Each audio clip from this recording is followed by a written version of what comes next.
चलिए दोस्तों, सबको गुड मॉर्निंग, सुप्रभातम। अगले क्लास में पाठ 9 ममता, इसके स्वाध्याय के बारे में हम सोचते थे, पढ़ते थे। आज ही हम उसके बारे में ही आगे बढ़े। तो स्वाध्याय में दूसरा प्रश्न देखिए कि प्रसाद जी यानी कि जयशंकर प्रसाद जी ने ईंटों के ढेर में बिखरी हुई भारतीय शिल्प की विभूति किसे कहा है? ईंटों के ढेर में भारतीय संस्कृति की शिल्प की विभूति किसे कहा है? तो उसके उत्तर में मैं आपको बताता हूँ। देखिए कि प्रसाद जी ने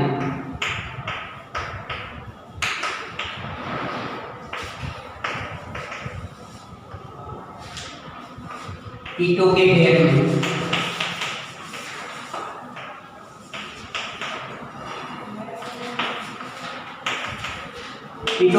में यानी कि ઈંટોના ઢગલામાં ખંડેર છે, એટલે અહીંયા એ પ્રમાણેનું બતાવ્યું છે દોસ્તો। तो ईंटों के ढेर में बिखरी हुई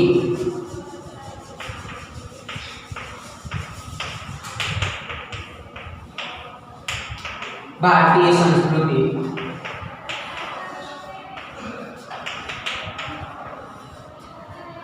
भारतीय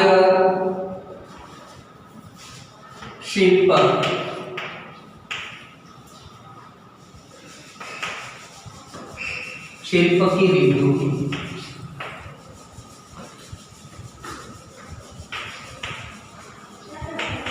किसे कहा है?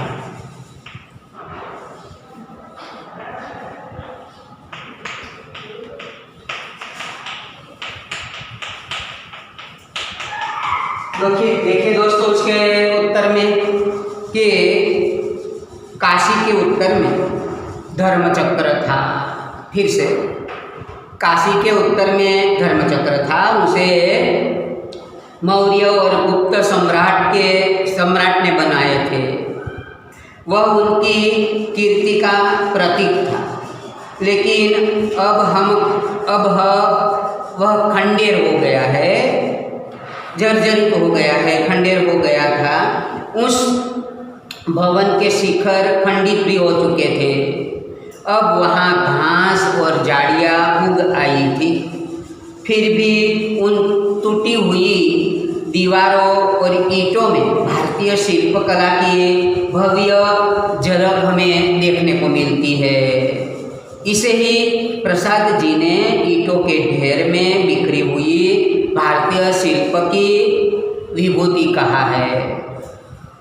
इसके बाद का प्रश्न है तीसरा, अकबर ने अष्टकोण मंदिर कब और कहाँ बनवाया? तीसरा प्रश्न है, अकबर ने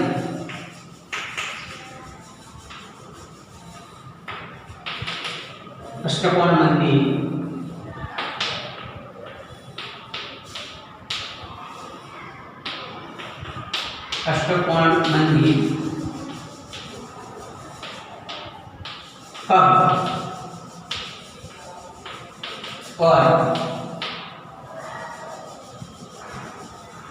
कब और कहाँ बनना है? कहाँ यानी कि क्या?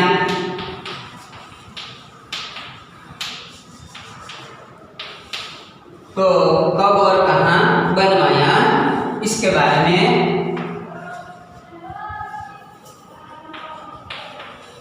देखिए उसके उत्तर में कि अकबर ने अष्टकोण मंदिर कब और कहाँ बनवाया। तो ममता ने थके हारे और भयभीत हुमायूं को रात में अपनी झोपड़ी में आश्रय दिया था। फिर से, ममता ने थके हारे और भयभीत हुमायूं को रात्रि में अपनी झोपड़ी में आश्रय दिया था। उसकी उदारता के कारण ही हुमायूं के प्राणों की रक्षा हुई थी। वहाँ से लौटते समय हुमायूं ने अपने साथी मिर्जा को उस विधवा की झोपड़ी के स्थान पर एक नया मकान बनवाने का आदेश दिया था। वर्षों के बाद जब हुमायूं का पुत्र अकबर बादशाह बना, तब उसे उस घटना का पता चला। उसने सोचा कि पिताजी ने जहाँ आश्रय लिया है उसी जगह उसके पिताजी को प्राणों की रक्षा भी हुई है, वही जगह वहाँ एक स्मारक बनाना चाहिए। इस प्रकार पिता की याद में ममता की झोपड़ी की जगह अकबर ने 47 वर्षों के बाद अष्टकोण मंदिर बनवाया। बाद में है चौथा प्रश्न है, ममता को प्रत्येक लड़ने वाले सैनिक से नफरत क्यों थी? ममता को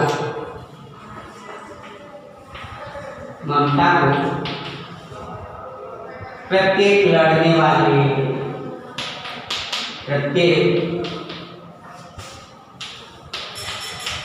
लड़ने वाले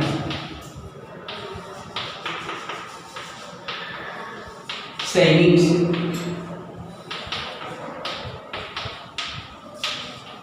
नफरत क्यों थी?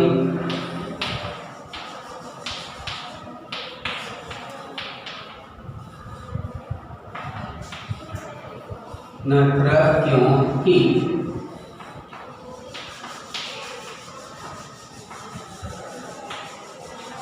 तो ममता को प्रत्येक सैनिक जो लड़ने वाले थे उससे नफरत थी, क्योंकि शेरशाह के सैनिकों ने उसके पिताजी की हत्या कर दी थी। देखिए, विधर्मी शेरशाह के आतताई सैनिकों ने ममता के पिता की हत्या कर दी थी, इसलिए और इसी घटना के कारण ममता को प्रत्येक सैनिक से नफरत थी। बाद में है दोस्तों 5वां प्रश्न है, पथिक ने घोड़े पर सवार होते हुए मिर्जा से क्या कहा? 5वां प्रश्न, पथिक यानी कि मुसाफिर, पथिक ने घोड़े पर सवार होते हुए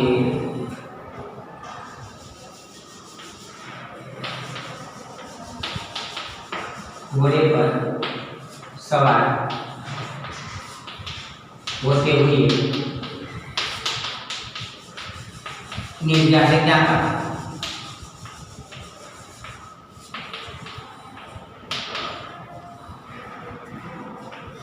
मिर्जा से क्या कहा? तो देखिए दोस्तों कि पथिक ने जाते जाते अपने सेनापति मिर्जा से कहा कि इस वृद्धा को मैं कुछ भी नहीं दे सका, इसके कारण ही मेरे प्राणों की रक्षा हुई थी, इसलिए उसी कुटी की जगह एक अच्छा सा घर बनवा देना। देखिए दोस्तों, फिर से पथिक ने घोड़े पर सवार होते हुए मिर्जा से कहा कि उस स्त्री को मैं कुछ भी नहीं दे सका, इस स्थान पर उसका पक्का घर बनवा देना, क्योंकि मैंने विपत्ति में यहाँ आश्रय लिया है, ऐसा बताया था। 6ठा प्रश्न है दोस्तों, देखिए प्रश्न नंबर 6 के बारे में हम जानेंगे। देखिए सब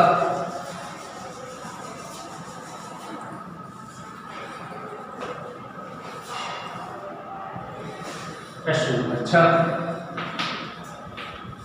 तो यहाँ बताया है कि किस बात से पता चलता है कि ममता सबके सुख दुख की सहभागिनी थी। तो किस बात से पता चलता है? किस बात से पता चलता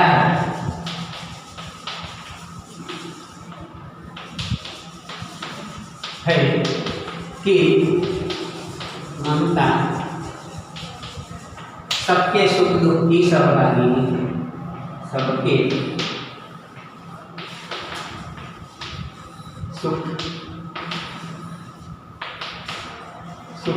की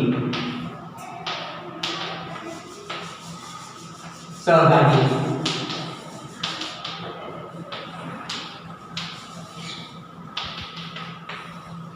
दोस्तों बहुत अच्छा प्रश्न पूछा है कि कौन सी बात से आप जान सकते हैं कि ममता सुख दुख के सहभागिनी थी। तो देखिए दोस्तों उसके उत्तर में कि गांव की 2-3 स्त्रियां जब ममता वृद्ध हुई थी, उसका शरीर जर्जरित हो गया था, अति वृद्ध हो गई थी, तब उसके पास गांव की 2-3 स्त्रियां वृद्धा और जर्जरित शरीर वाली ममता की सेवा कर रही थी, उसकी देखभाल कर रही थी। यह प्रसंग से हमें पता चलता है कि ममता सबके सुख दुख की सहभागिनी थी। फिर से दोस्तों देखिए कि गांव की 2-3 स्त्रियां वृद्धा और जर्जरित शरीर वाली ममता की सेवा कर रही थी। इससे पता चलता है कि ममता गांव वालों और सबके सुख दुख की सहभागिनी थी। 7वां प्रश्न है दोस्तों, अष्टकोण मंदिर के शिलालेख में क्या लिखा था? 7वां प्रश्न, अष्टकोण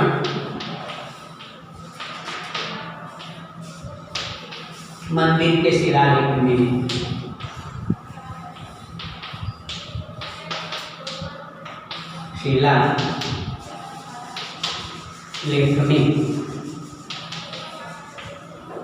क्या लिखा था?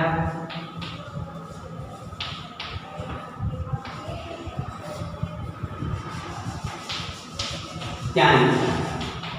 तो देखिए दोस्तों कि अष्टकोण मंदिर के शिलालेख में यह लिखा था कि सातों देश के नरेश हुमायूं ने एक दिन यहाँ विश्राम किया था। सातों देश के नरेश यानी कि राजा हुमायूं ने एक दिन यहाँ विश्राम किया था।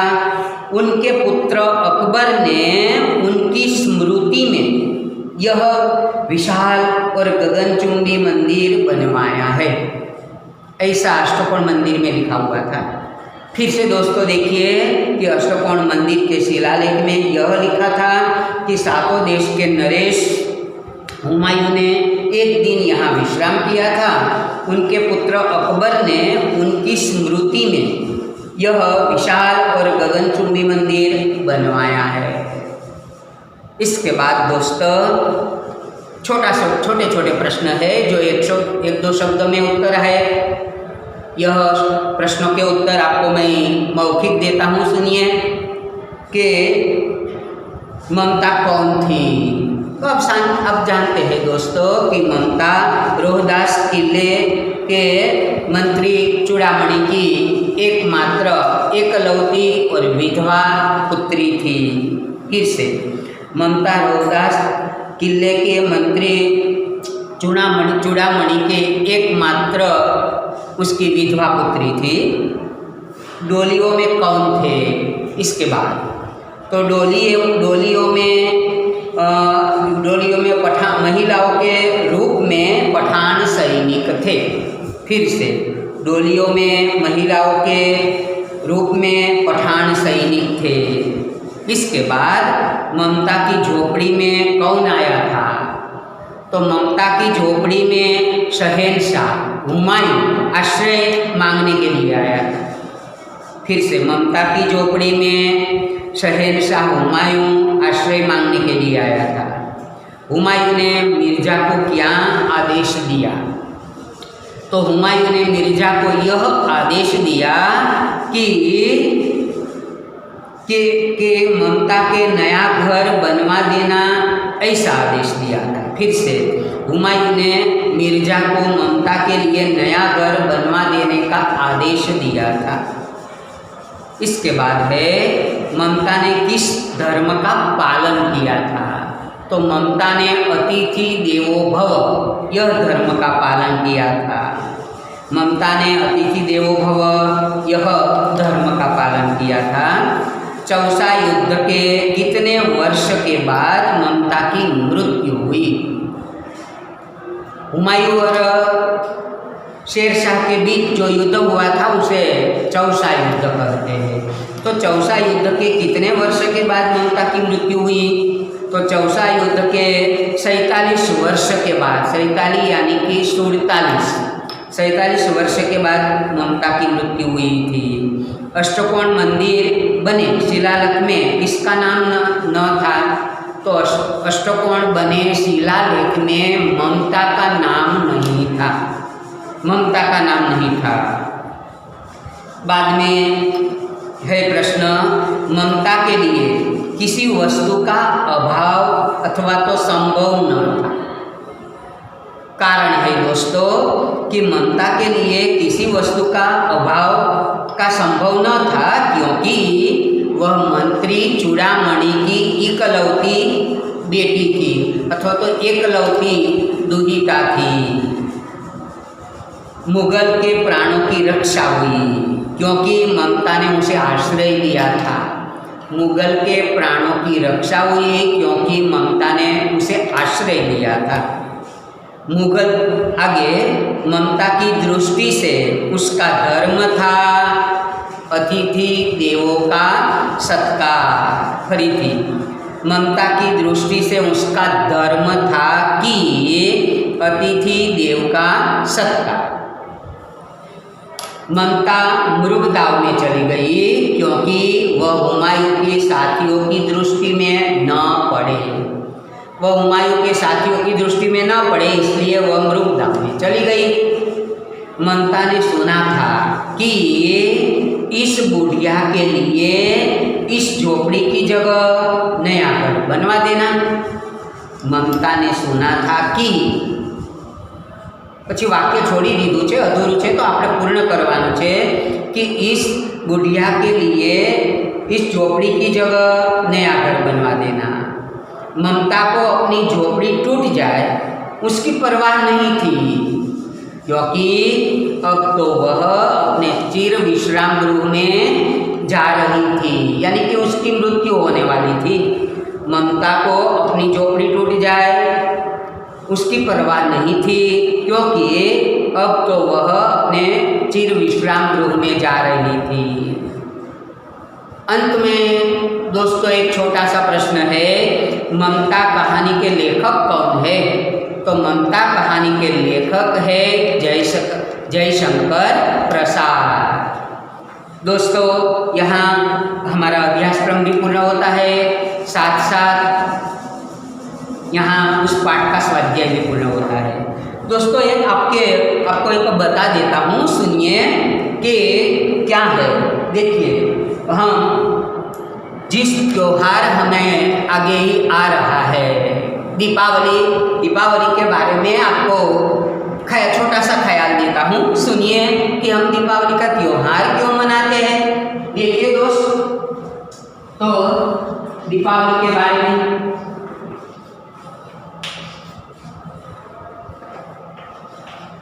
थोड़ा सा परिचय देता हूँ और दीपावली गृह कार्य में भी आपको उसके बारे में लिखना है, इसलिए मैं आपको छोटा सा उसके बारे में परिचय देता हूँ कि दीपावली का त्योहार हम क्यों मनाते हैं। तो देखिए सब कि मानव एक सामाजिक प्राणी है, समाज में रहता है, जीवन भर अपना काम करके वह थक जाता है। इसलिए दोस्तों अपना मन बहलाने के लिए मानव ने कई त्योहार बनाए हैं, जैसे होली, नवरात्रि, शिवरात्रि, जन्माष्टमी, उत्तरायण आदि। इसमें यह दीपावली का त्योहार आश्विन महीने की अमावस्या के दिन मनाया जाता है।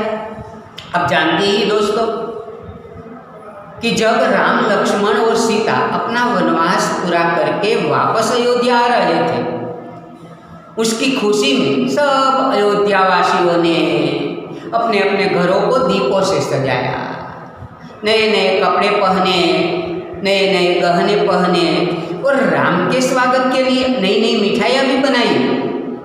साथ साथ राम के स्वागत के लिए सब ने अपने अपने घरों को दीपों से जलाया। तब से प्रत्येक वर्ष यह दीपावली का त्योहार मनाया जाता है। दोस्तों एक दीपावली के बारे में दूसरी भी कथा है कि बलि राजा ने वामन भगवान को अपना सब कुछ दान में दे दिया था। इसकी खुशी में भी हम दीपावली का त्योहार मनाते हैं। दीपावली आते ही सब लोग अपने अपने घरों की सफाई पुताई करवा लेते हैं, नए नए कपड़े खरीदते हैं, नए नए गहने खरीदते हैं, नई नई मिठाइयाँ भी बनाते हैं, खाते हैं और आनंद ही आनंद मनाते हैं। दोस्तों आप जानते ही हैं कि यह दीपावली का त्यौहार पूरे 5 दिनों तक मनाया जाता है, जैसे धनतेरस, काली चौदस, दीपावली, नया वर्ष और भैया दूज। दोस्तों उन 5 दिनों के बारे में आपको मैं बताता हूँ, सुनिए कि धनतेरस के दिन सब लोग धन यानी कि लक्ष्मी जी की पूजा करते हैं।